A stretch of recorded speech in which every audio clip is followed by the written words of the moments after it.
اللي الواحد فعلا بيدور على الكاميرا دي بالحلاوه. السلام عليكم ورحمه الله وبركاته، معاكم اسلام.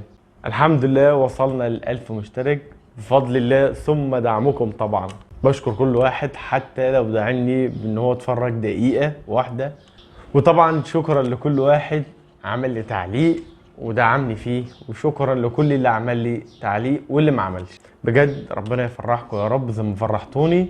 ممكن حد يفتكر ان ال1000 مشترك ده مش كتير، هو فعلا مش كتير، بس بالنسبه لي كتير جدا جدا جدا. ندخل بقى في فيديو النهارده. في ناس كتيره بتحتار نشتري فلاج شيب من سنين فاتت ولا تليفون في فئه متوسطه نزل السنه دي.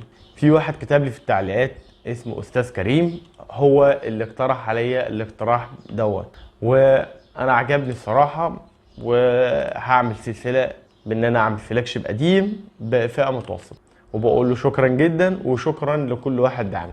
النهارده بقى عامل مقارنه ما بين سامسونج S22 العادي و A55 برضو من سامسونج. معلش بقى لو طولت في المقدمه، بس كنت لازم اقول الكلمتين دول. بدون بقى كلام كتير ندخل في التصميم.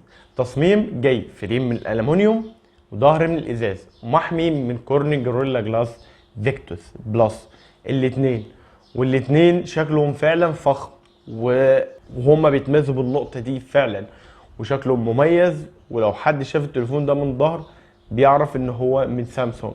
بس الفرق هنا ان الاس 22 بيكون ارفع شوية واخف في الايد عشان وزنه 167 جرام والسمك 67، والايه 55 213 جرام والسمك 8 و2.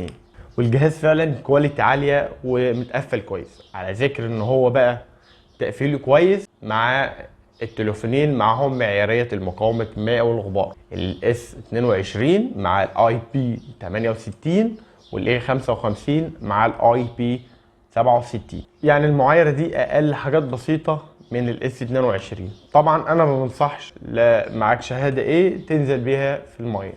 ننتقل بقى للشاشه. الشاشه في الاس 22 هتكون دايناميك اموليد اكس 2 120 هرتز، تدعم ال HDR 10 بلس، والسطوع هيكون 1300 نت، والمقاس هيكون 6.1.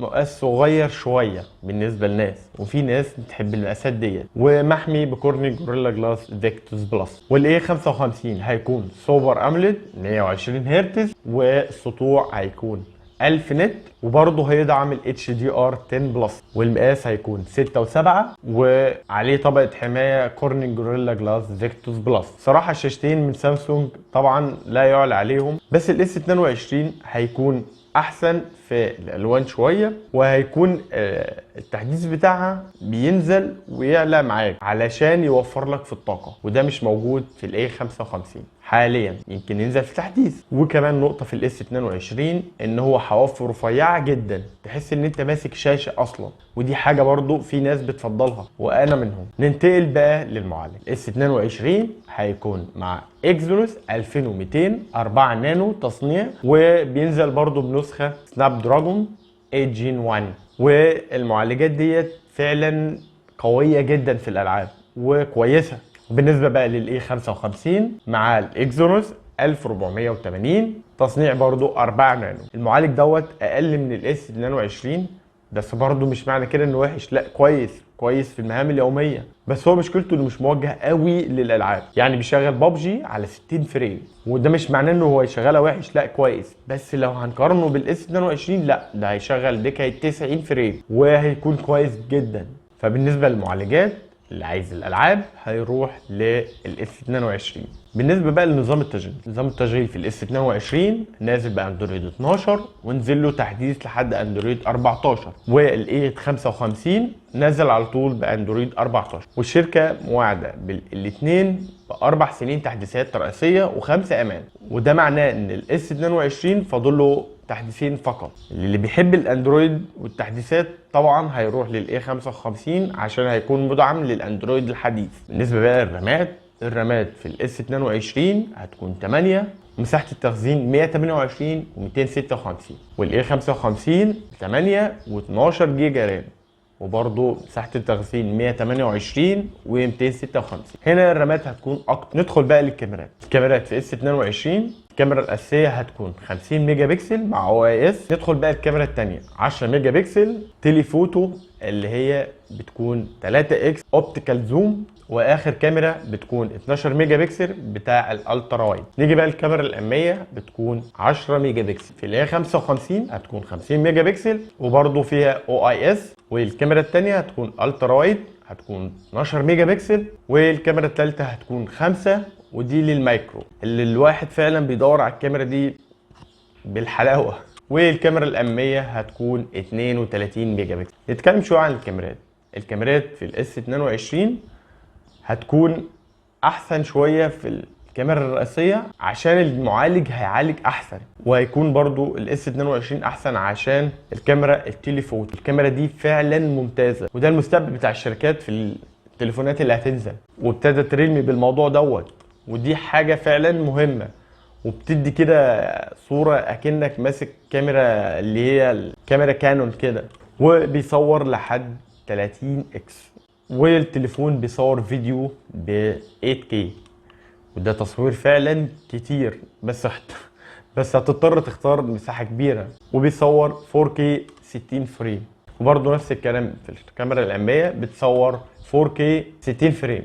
بالنسبه لاي 55 التصوير كويس، بس برضه ما زال الاس 22 احسن منه. وبالنسبه للكاميرا الثالثه اللي هي المايكرو كتير مش بيستعملها، بس برضه في ناس بتستعملها، بس انا من وجهه نظري الاهم كانت التليفوتو، والتليفون بيزوم لحد 10 اكس وبيصور في فيديو 4K 30 فريم، وبرضه الكاميرا الاماميه بتصور 4K لحد 30 فريم. طبعا محبي الكاميرات هيختاروا الاس 22. شوف انت بقى من محبي ايه.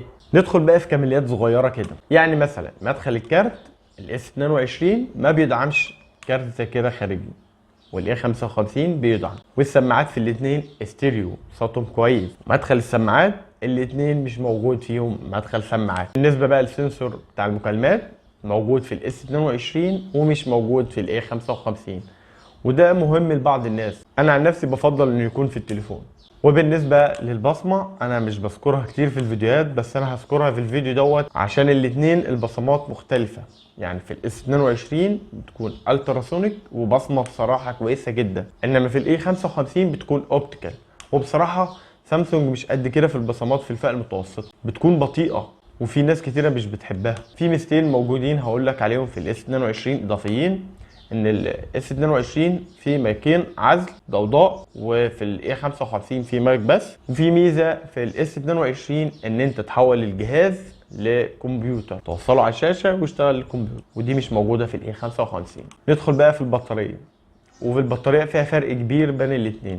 في الاس 22 هتكون 3700، ودي بطاريه قليله جدا بالنسبه للشاشه ديت، مش هتقعد معاك ساعات كتير. تحب الامكانيات الكبيره ومش فارق معاها البطاريه، وتدعم شحن 25 واط، وانا بقول لك تدعم عشان مش جاي في العلبه الشاحن ال 25 واط، وبيدعم الشحن اللاسلكي 15 واط، والشحن العكسي 4.5 واط. في الاي 55 5000 ملي امبير وبيدعم الشحن 25 واط، وبقول برضه يدعم عشان مش جاي في العلبه وما بيشحنش وايرلس.